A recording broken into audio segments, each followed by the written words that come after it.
Assalamualaikum warahmatullahi wabarakatuh. Perkenalkan, nama saya Erlangga Putra Sadoji dari Fakultas Hukum Universitas Terbuka. Pada sore hari ini, izinkan saya untuk sedikit menjelaskan mengenai topik yang dimana saya ambil, yaitu dari topiknya Bapak Nadiem Makarim untuk kebijakan pendidikan di Indonesia. Pada sore hari ini, saya ingin mengajak kita semua untuk membahas sebuah isu yang cukup dekat dengan kehidupan kita, khususnya sebagai mahasiswa, yaitu kebijakan pendidikan di Indonesia. Kita tentu tidak asing dengan berbagai perubahan yang terjadi dalam beberapa tahun terakhir, terutama sejak munculnya program Merdeka Belajar yang diperkenalkan oleh Bapak Menteri Pendidikan sebelumnya, yaitu Bapak Nadiem Makarim. Namun, pernahkah kita benar-benar memahami apa tujuan dari kebijakan tersebut? Apakah kebijakan tersebut ini benar-benar membawa perubahan yang lebih baik atau justru menimbulkan tantangan baru dalam sistem pendidikan kita? Melalui pidato ini, saya akan mencoba mengajak kita semua untuk melihat kebijakan tersebut secara lebih kritis, tidak hanya dari sisi positifnya saja, tetapi juga dari sisi yang perlu kita evaluasi bersama. Teman-teman yang saya hormati, kebijakan Merdeka Belajar merupakan salah satu langkah besar dalam reformasi pendidikan Indonesia. Salah satu keputusan penting yang diambil adalah penghapusan ujian nasional dan menggantinya dengan sistem asesmen yang lebih fleksibel. Tujuan utama dari kebijakan ini adalah untuk mengurangi tekanan pada siswa serta memberikan ruang bagi mereka untuk belajar secara lebih kreatif dan mendalam. Dari sudut pandang positif, kebijakan ini tentu membawa angin segar. Sistem pendidikan yang sebelumnya cenderung berorientasi pada nilai dan hafalan, kini mulai diarahkan pada pengembangan kemampuan berpikir kritis dan karakter siswa. Dengan adanya kurikulum merdeka, siswa diberikan kebebasan untuk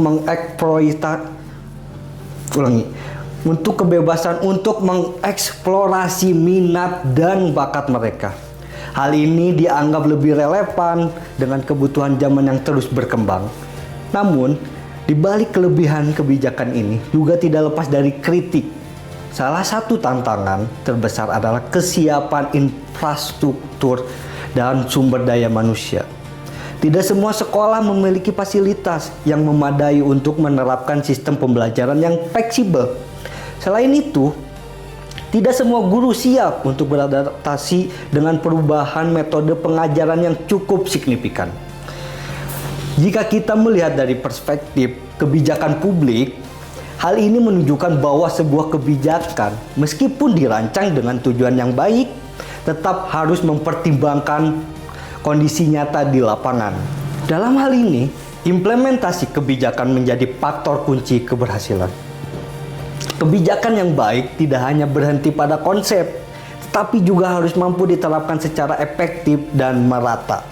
Selain itu, terdapat pula kekhawatiran mengenai kesenjangan pendidikan. Sekolah-sekolah di daerah perkotaan mungkin lebih siap dalam menerapkan kurikulum merdeka dibandingkan dengan sekolah di daerah terpencil. Hal ini berpotensi memperlebar ketimpangan kualitas pendidikan di Indonesia. Di sisi lain, kita juga perlu memahami bahwa setiap perubahan besar pasti membutuhkan proses. Tidak ada kebijakan yang sempurna sejak awal. Oleh karena itu, evaluasi dan perbaikan terus secara berkelanjutan menjadi hal yang sangat penting. Pemerintah perlu terus mendengarkan masukan dari berbagai pihak, termasuk guru, siswa, dan masyarakat. Sebagai mahasiswa, kita juga memiliki peran penting dalam menyikapi kebijakan ini. Kita tidak hanya menjadi objek dari kebijakan, tapi juga dapat menjadi bagian dari proses evaluasi melalui pemikiran kritis dan diskusi yang konstruktif. Teman-teman sekalian, dari pembahasan ini, kita dapat melihat bahwa kebijakan pendidikan yang dikeluarkan oleh Bapak Nadiem Makarim melalui program Merdeka Belajar merupakan langkah inovatif yang bertujuan untuk memperbaiki sistem pendidikan di Indonesia.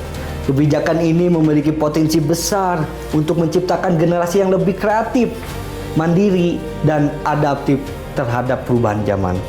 Namun, di sisi lain, kita juga tidak boleh menutup mata terhadap berbagai tantangan yang ada, terutama dalam hal implementasi dan pemerataan kualitas pendidikan.